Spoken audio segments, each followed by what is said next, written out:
Welcome to Students of Aging, the podcast that honors the incredible journeys and stories of seniors growing older. Tune in and become a part of our community as we redefine what it means to age gracefully and purposefully. A lot of our stories are about activism because we want young people to know.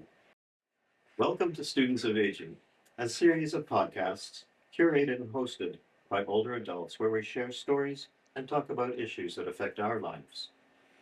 Art is all around us in graphic arts, dance, painting, music, theater, film, murals, sculpture, and art. A primal urge to be seen and heard, sharing the creativity of many cultures. My name is Jesse Cohoon, and today's topic is storytelling and queer culture. Jeffrey Canton joins us today. He has been telling stories for more than 3 decades and has been an active participant in the storytelling community since 1987. He is a core member of Queers in Your Ears, Toronto's oldest LGBTQ storytelling collective. Jeffrey is told at the Toronto Storytelling Festival, Nuit Blanc, Nuit Rose, Lyceum Intersections, and the Toronto Biennial of Art as a storyteller in residence. He won the Alice Kane Award in 2019. The Alice Kane Award is a $1,000 award presented by Storytelling Toronto in memory of Alice Kane, 1908 to 2003.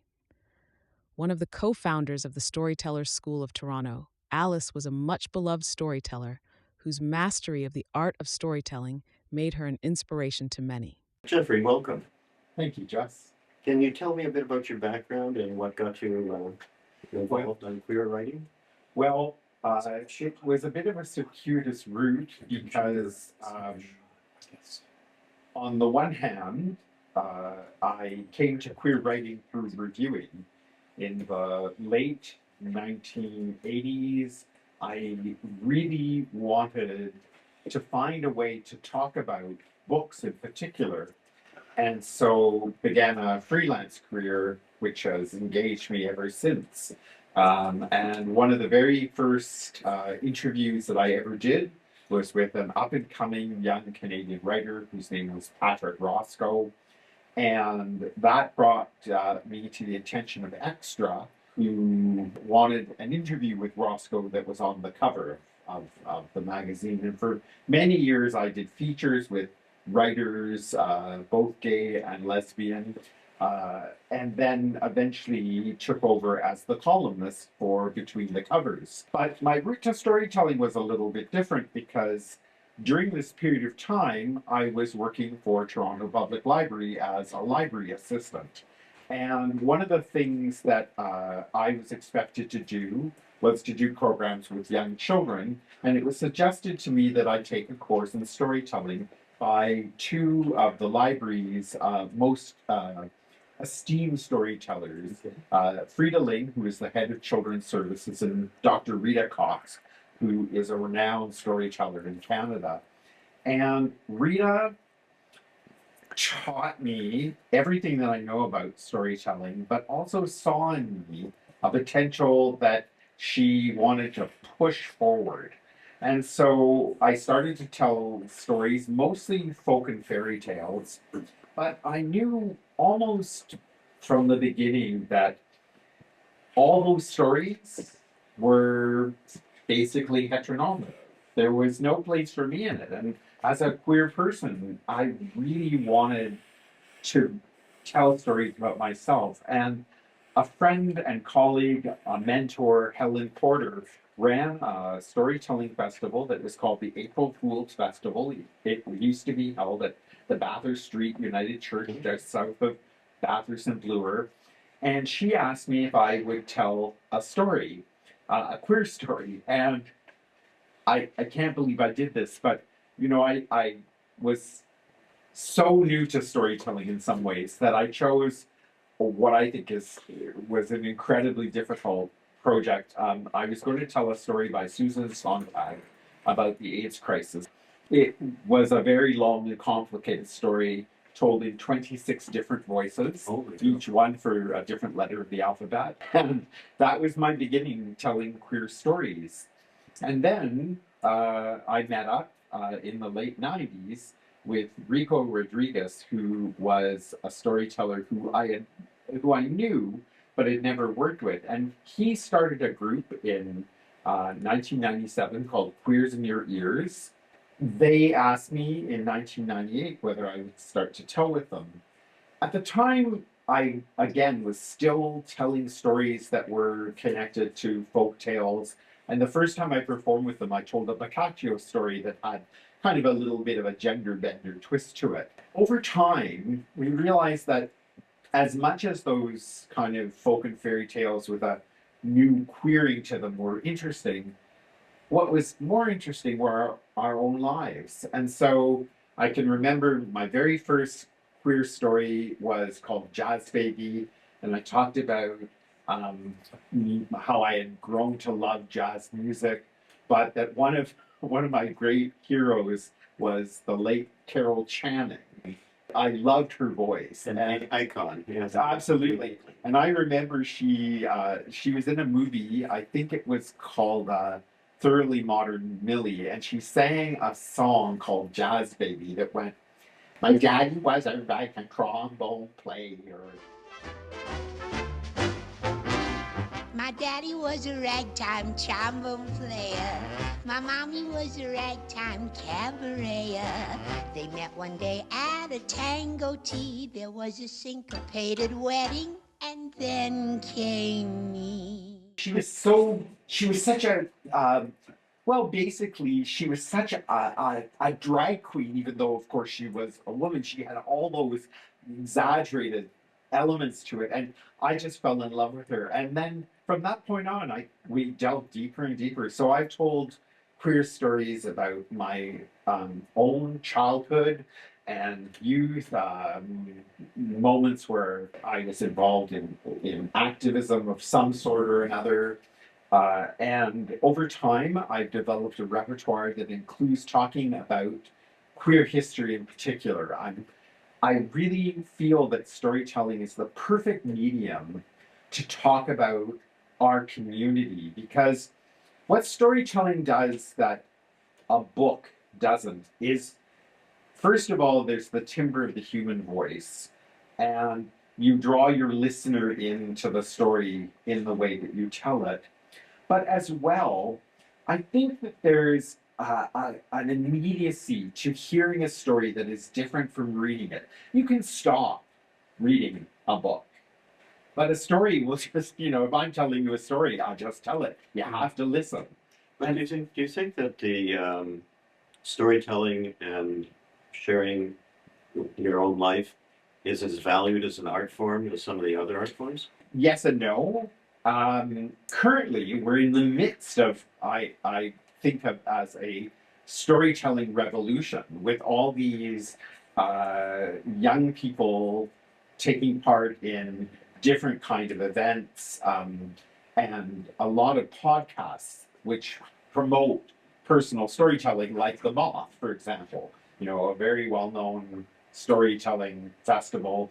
There's True Stories Told Live. There's, here in Toronto, there are lots of different storytelling mediums. They're different than a lot of the stuff that I do as part of Queers in Your Ears, because a lot of the storytelling is done in a very improvisational way, whereas the pieces that I tell and that my fellow members of Queers in Your Ears tell are actually carefully crafted. We write our stories and then we work on them together, we collaborate, and often one of the things that happens is those stories change. The story about your early coming out, as it were. Absolutely. And can you share that with us? Absolutely. It's a story that I'm currently calling How Forest Hill Public Library Turned Me Queer.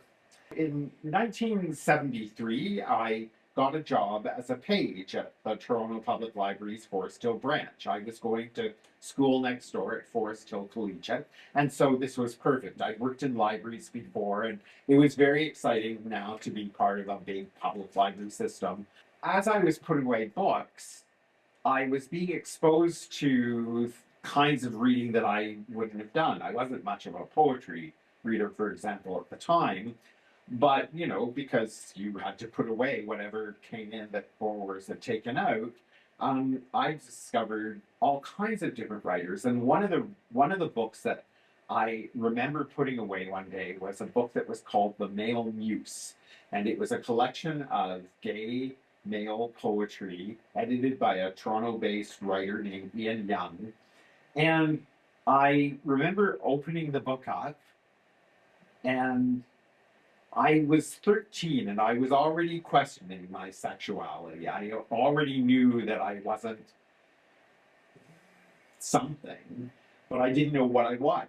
And I can remember reading these poems, and they would be by all kinds of different writers. Some of them were quite well known, like Allen Ginsberg and Christopher Isherwood, and others were relatively unknown poets of the time.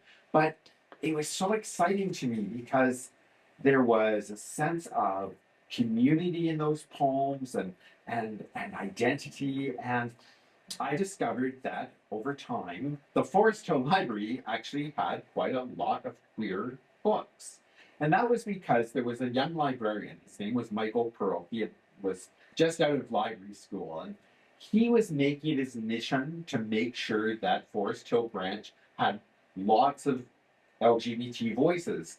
And one of his partners at the time was part of the Body Politic Collective. And Michael decided that if he could do anything, he wanted to make sure that every single branch of Toronto Public Library had a copy of the Body Politic. And although I was very nervous about being caught reading the Body Politic, I remember looking at it and glancing at it and surreptitiously just, checking it out, as it were. For me, the moment where I realized how important Forest Hill Branch was in my very late teens. I was still working at the library, and there was a play that came to Toronto called Bent by Martin Sherman. Of course I'm insane! I'm trying to tell you I'm insane! And I want to be here. Why? Because I love rocks! I read about it in the Body Politic, and then my mother said she was a huge theater goer, and Richard Monette, who was a well-known actor at the time working at Stratford, and a very young Brent Carver were in it, and it was at the Bathurst Street Theater. There was a moment during that play that I will never forget. There's a scene in the play where the two men, they can't look at each other, so they're standing side by side, and they're talking about making love. Are you? Yes. Touching. Softly. I am touching you softly and gently. You are safe. I will keep you safe. Each of them, and it is a moment of, well, it's both heartbreaking but also so beautiful. And my mother took my hand and she just squeezed it. I never came out to my mother. I never actually came out to any members of my family because I kept a very careful line drawn between my life in the family and my life as a queer. We never talked about it, but this was her way of very quietly telling me that she knew. I remember reading the review of Bent in the Body Politic and thinking, that's what I want to do. And I've always thought to myself that in many ways, if I hadn't been, as it were, schooled by Michael Pearl in these gay books that were available through our public library system, I mean, you have to remember that, young people have no idea how difficult it was to be LGBT. I grew up in Forest Hill.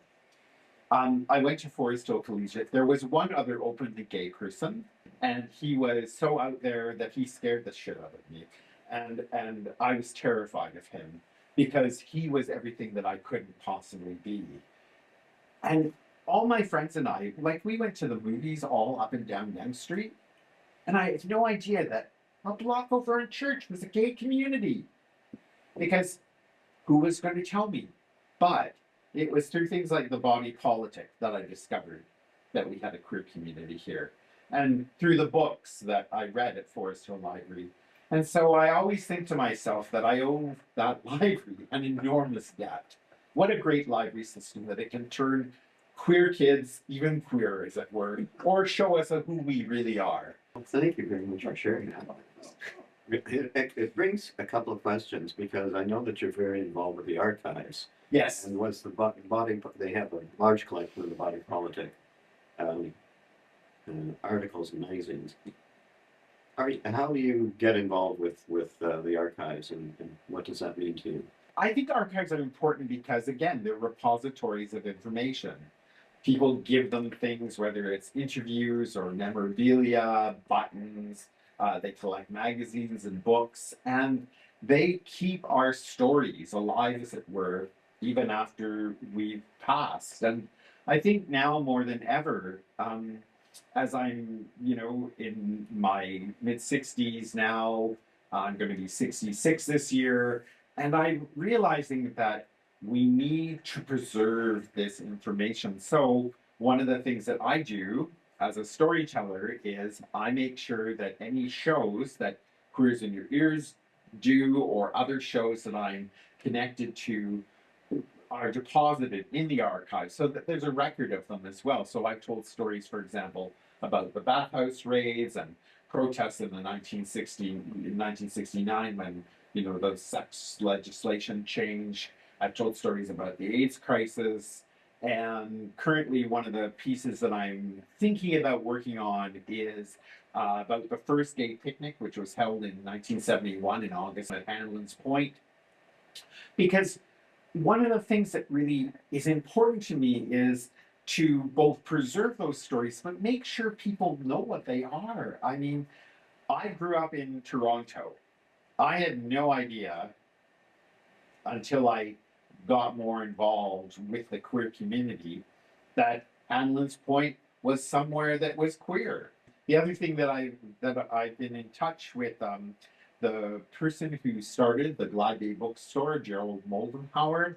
One of the reasons Gerald started Glad Day was to fund the University of Toronto Homophile Association.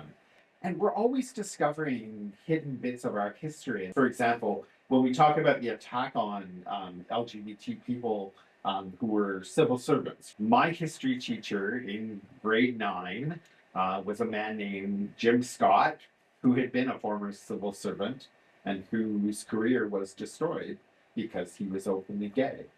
And I remember him very surreptitiously talking about it. There was a wonderful book called, I think it was called The Canadian War on Queers by Gary Kinsman. You couldn't be gay. It was the worst thing that you could be. They were interrogated, threatened, and manipulated. Our field investigation has determined that you are a homosexual. How do you respond to this charge? From the late 50s to the early 90s, thousands of Canadians had their privacy invaded and their careers ruined. It was a scenario from a horror story. And I remember telling them in one of the interviews, I said, you can't do this. I said, this is Canada. And he looked me in the eye and he said, we're the military, we can do what we want.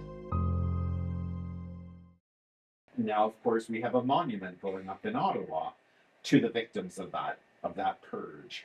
And I just think that storytelling is the most marvelous way both to preserve history, but also to share that history. I started teaching a course that is focused on LGBT storytelling. It's called Voices Seldom Heard, and I do it at the archive because I want people to know that this is a space in which our voices are really important. Voices of LGBT people of all kinds, trans voices, people of color, because we quickly forget all these things. Do you find that younger people have no sense of history?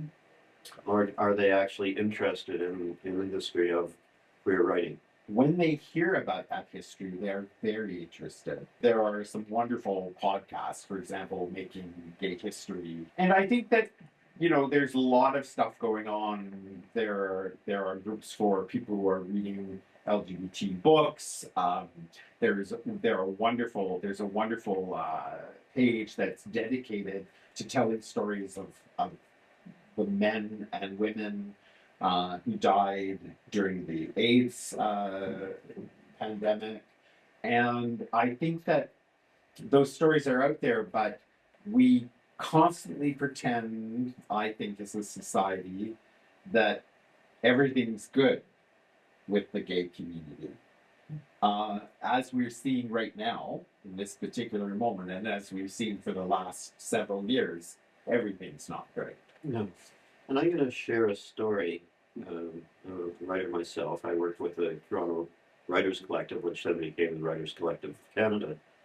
And as the director of programming, I encouraged a lot of people to join in the group and to find their voice, because expressive writing is very important to getting the confidence that you can be a writer and that you can share.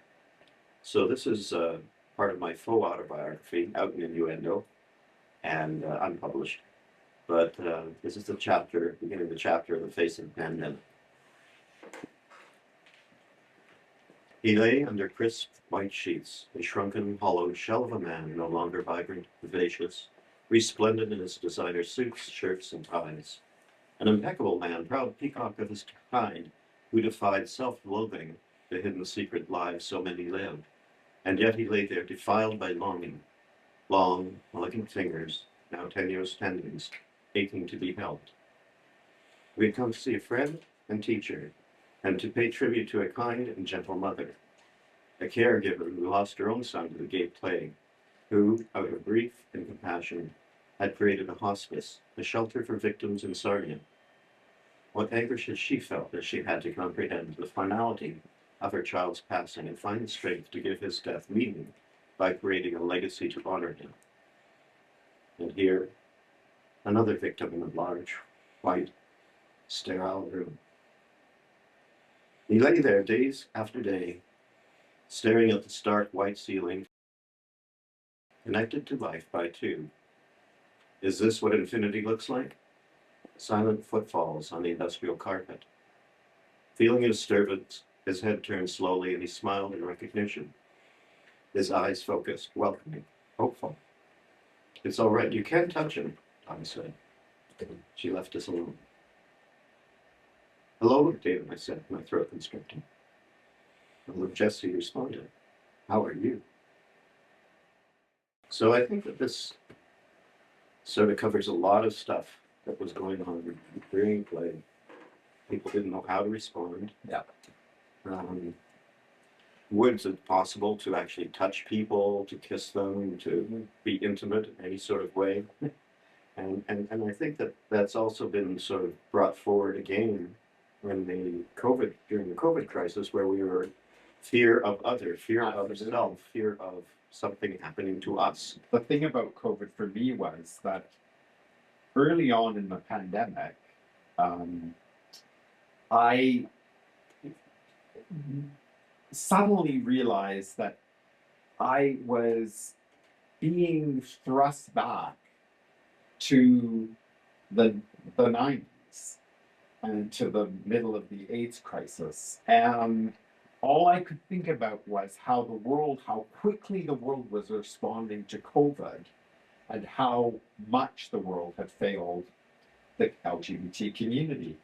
And I was overwhelmed by it. And so one of the things that I began to do was to try to find my way into telling a story about HIV/AIDS. And I've been doing it through telling a story about my friends, Peter McGee and Doug Wilson. But one of the things that I realized is that as I've been working on it, I have to constantly contextualize it for contemporary audiences. Those of us who lived through it understand the devastation. Now, my partner and I, we stopped going to funerals and celebrations of life after 21 of our friends and colleagues passed away. I went to so many funerals that I actually don't remember who lived and who died anymore because it was just so overwhelming. There were death after death after death, and people can't fathom what we lost. Well, I mean, there's still 66,000 survivors in Canada Absolutely. with AIDS still growing around the world. Well, that's it. Over 1 million cases a year in countries other than North America. Yeah, you hosted an event at the Glenday on Remembrance Day Yes. back in December. Why do you continue to get involved and be promoting the writers who passed away? Because we forget them. You know, we have very short memories, and also the unfortunate part of the book publishing industry is that books go out of print and then those voices get lost. Those voices really tell us a lot about who we are and really give us a sense of what people were living through. So many writers lost to us, so many actors and dancers and musicians and directors and uh, people who, for example, you know, many Canadians know the wonderful Indigenous writer and playwright Thompson Highway, but they don't remember his equally talented brother Rene, who was an unbelievably beautiful dancer. And I think that for me, one of the reasons I do events like the one that we did on World AIDS Day is to remember those people, to remember the men and women who died of AIDS-related illnesses, but also to keep in mind that we survived that pandemic because we also had amazing allies. There were also lots of straight people who were there to help their friends. I always want to emphasize that it is the people that we had outside of, you know, our immediate queer circles. I think it was sort of a wake-up call for the general population because you can't deny when your brother or sister is dying of AIDS that they exist.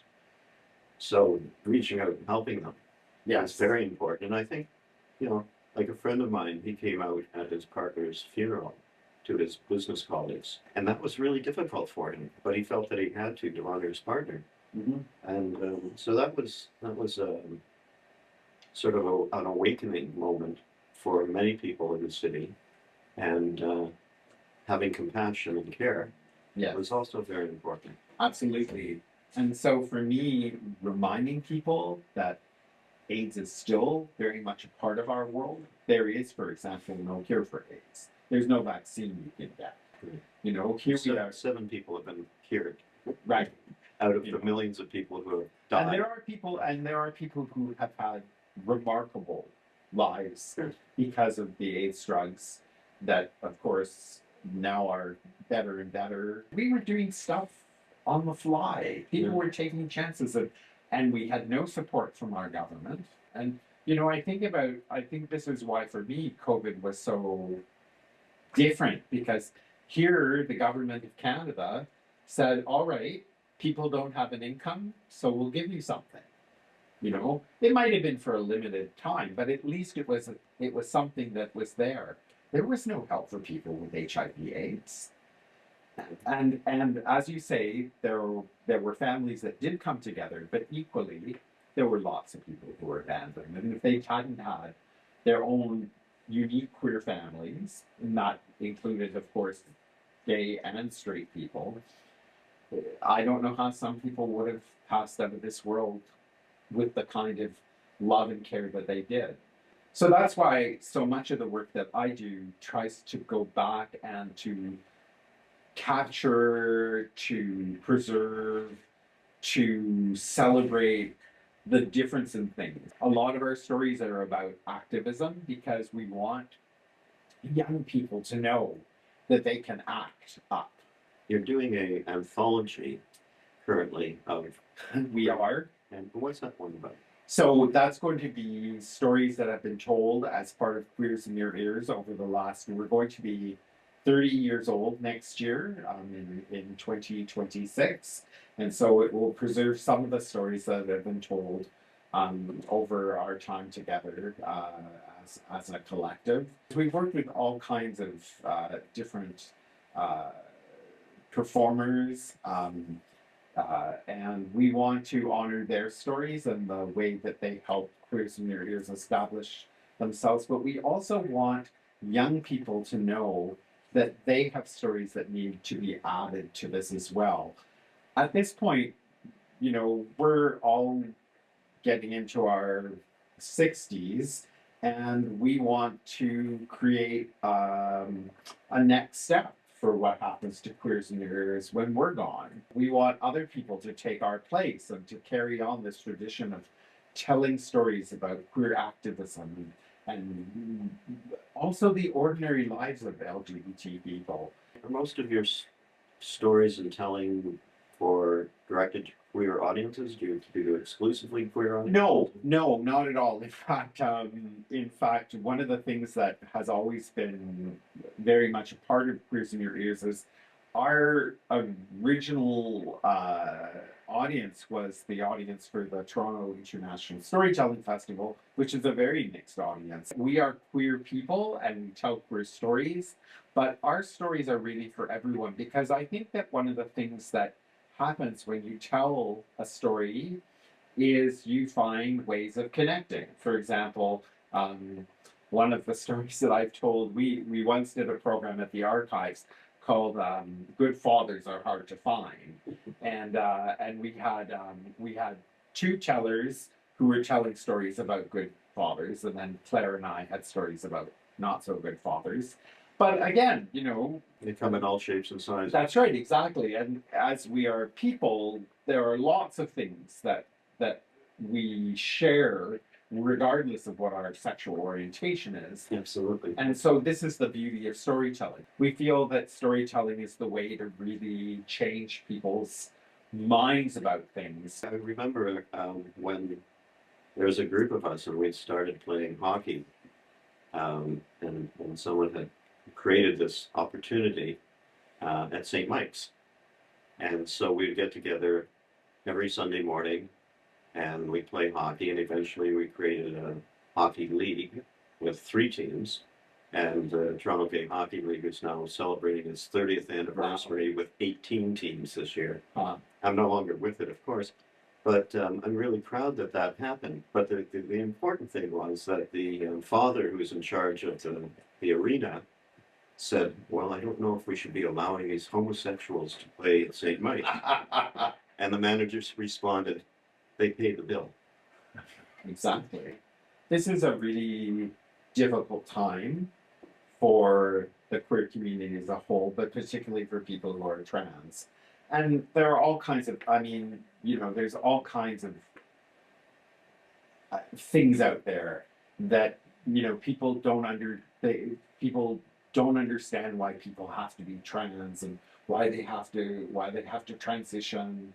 And the thing is that in storytelling, sometimes I feel that by telling a story, you get deeper into the experience of someone than almost any other way. I mean, I've known trans people for decades of my life, but I never experienced the notion of what it means to be trans until I was teaching a course called Transformations.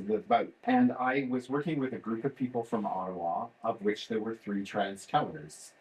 And as each person, and they were very different stories, told about their experiences, particularly as young people, I understood the anguish and the pain they suffered as young people, knowing that they were in the wrong bodies, in a way that all the books I'd read, and all the newspaper accounts, and all the things I'd listened to on the television and radio, none of it had touched me in quite the same way as those personal stories, because the thing about a story is, I'm telling a story to you. And when you're in an audience, I'm telling that story to every single person in the audience, not to the collective, but to each person who is there. And I want my story to resonate with them. And these stories that people told, and the same thing is very much true of people of color, of Indigenous storytellers who I've worked with. They give us a way of connecting to a story in a way that I think is unique. And I think it's partly the sound of the human voice. I think that in telling a story, you're creating some kind of connection. But as I also said, I think it's because there is an intimacy in storytelling that is very different from reading a story in a Well, book. you can't deny the reality of a person That's sitting right. across from you That's right. and telling their story, That's it. which is always heartfelt and always immediate and important to them, Absolutely. and hopefully to the audience as well. Yes. Now, I know that our organization, the Seniors Advisory Council, are very interested in storytelling. One of the members has run storytelling and poetry groups before, writing groups. And I know that working with older gay people is part of your mission, if you will. Yeah, absolutely. So can you tell us a bit about how that works? For nearly 15 years, I taught at York University in a program called the Children's Studies, where the voice of the child is what is important. And as I've been working with various different groups afterwards, I realized that one of the groups that I think we really need to focus on right now are older adults. Because again, part of it is a time issue. For example, as we've talked about, I mean, lots of the people who lived through the AIDS crisis are getting older, and if we don't get their stories now, we'll never get them. I think that it's really important for us to work with particularly an older adult audience. Because those stories are so amazing. I love stories about people's childhoods, in particular, the connections that they made. One of the reasons I started teaching my course Transformations is that at some point I realized that people used to talk about, they would often talk about, oh yeah, there was a moment where, my life totally changed. I know that moment. Right? Yeah. But I also have to say, if your life only changes once, like really? Like my life has changed so many different times. Exactly. Well, we had a previous iteration of this council, which produced a film, Right. and it's called "When You Find the One," about gay people who found their one true love and got married after they were allowed to, and the importance of that to their experience.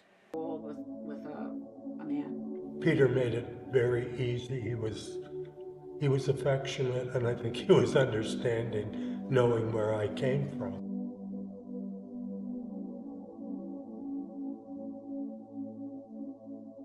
When you first heard that the law on same-sex marriage in Canada had changed, what were your first reactions? Hooray, we won! Yay! We beat the government! The ruling was June. We got married the next month, July the 25th, 2003. So it would have been 20 years this year that we would have been married. We were the first lesbian couple to get legally married in the world, not just Canada. Gay love has never been equal to heterosexual love, and now it is. The last time I checked, there have been over 33,000 viewers across North America. Mm-hmm. So I think it's important to have those stories available, because if they're not available, as you've said, they'll never be heard, and other people who may be in some little town somewhere will not have the support that they need. Well, that's it. And, in a little town in Manitoba called Homefield, there was a hotel. It was called the Hilton. It was bought by a man who was a hairdresser. He turned it into both his salon as well as a place that he lived. For years, he had a long-term love affair that everyone in Homefield knew with the school principal. But nobody talked about it. Well, they're gone. Where's their story? They created something like special. And right now, one of the projects that I've been working on is I've been telling stories at the village at Black Creek, because there must have been queer stories there. Well, I want to talk to you now about the DEI movement, diversity, equity, and inclusion. Have we gotten so fragmented as a group of queer people that we're now starting to feed on ourselves, or become sort of centric to our own community? I know in my own life because of those ideas, I make it a point to be more cognizant of the experiences of people in a way that I never was before. I've had a long time issue with policing in Toronto, for example, that goes right back to, the OCAP protests. But the most worrying experience I ever had with Toronto police was a student who was taking one of my courses would drive me to the subway after our class finished. And she was so proud she bought a new car. She worked really hard and she bought a new car. And we were driving towards the subway, and she got pulled over by the police. And the police officer said to her, "Whose car is this?" And she said, "It's my car." And without batting an eye, he said, "And how can you afford this car?" And I thought, if I had been sitting in the driver's seat, they wouldn't have, first of all, I'd never have been pulled over, but I'd never have been treated like that. And over the time that I was at York, I really began to understand the kinds of issues that young people face. And I think as a community, we face that too as queer people. Sure, I mean, it used to be that, walking while gay. The only place that I would have ever thought about holding hands with anyone in Toronto for decades was on Church Street. I would never have thought about walking down Queen Street, holding someone's hand. And I can remember when gay people started to do that, when it began, there began to be changes. It was an act of defiance. Well, that's it. You contrast that with being in a gay bar, like the Quest. Absolutely. And as soon as the undercover police officer, and everybody knew who they were, walked in the door, there was a separation. Absolutely. Because if you were touching somebody else or holding them, or God forbid, kissing them, you could be arrested. Yeah. So I never thought that in my life I would ever see not only two men holding hands, but the idea of people get married, and then adopt children and have families. Yeah. I mean, for me, those are wonderful steps forward. But the thing is that we forget. And then there's the appropriation of culture. Yes. Which you mentioned to me in a previous conversation about somebody being told to stay in their lane. That's right. Which I find appalling. Absolutely. And, I think one of the reasons why the DEI ideas are so important is that these, in many cases, are communities that have been silenced the way that queer people were silenced. I mean, right now, if you go on the internet, one of the things that I find the most fascinating is there are all these LGBT stories. We're not talking about stories that happened in the 20th century. We're going back to the 1300s.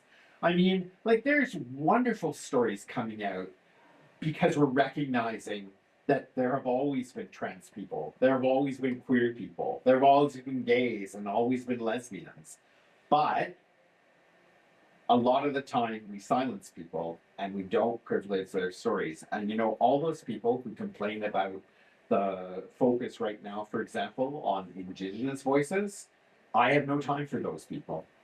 I think that we as Canadians did an enormous disservice to our Indigenous community, and we silenced them for century after century. And I think we owe it to those people to have their place in the sun, as it were. And I think that's the same, for example, when Black Lives Matter interrupted the Pride Parade, other people would say, "Oh my God, what were they doing?" I said, good for them. Because for me, a lot of the time we forget who our allies were. When those bathhouse raids took place, the Black community stood with the gay community, hand in hand. What's happened over the years? There have been big splits, race and culture, and I think what we need to do is we need to bring people together. For me, it's storytelling that can do that. And that's the future. I hope so, because I'm very worried about what's happening in this world right now. You know, we're talking a lot about what's happening south of our border, but we're not safe either. There are book bans taking place in Canada. There are attacks on trans youth in particular. We still haven't dealt with the issue of how police mishandle mental health, homelessness, people of color, and in particular the Indigenous community. We have a lot to do if we want to make this a more equal and a better world. And as long as you're here, those stories will be told. Thank you, Jeffrey, for joining us today. Thank you very much, Jesse. This project has been funded by the Government of Canada New Horizons Program for Seniors and supported by Wood Green Community Centre and the Seniors Advisory Council. Please join us for other podcasts and like us if you can support this work. Your feedback will be helpful to developing more content that will share your stories. Thanks for watching. If you enjoyed this video, don't forget to hit that like button and subscribe for more amazing content every week. If you want to catch more of our adventures, check out the videos right here on our YouTube channel. And remember to leave a comment below. Let us know what you think or what you'd like to see next. We love hearing from you. Catch you in the next one. On the next episode, seniors coping with special occasions and holidays. By not celebrating it, do you feel left out? Not particularly, Ron. I don't, because, you know, there's always someone, a neighbor who wants to ask you in for a meal or hors d'oeuvres, or someone else who wants to offer a glass of wine. And I accept, I drink. So I do not feel left out. I don't feel lonely. And there are so many things to do on Christmas Day itself. You know, as we said earlier, helping out, you know, at different places, different locations. And no, I don't feel left out at all.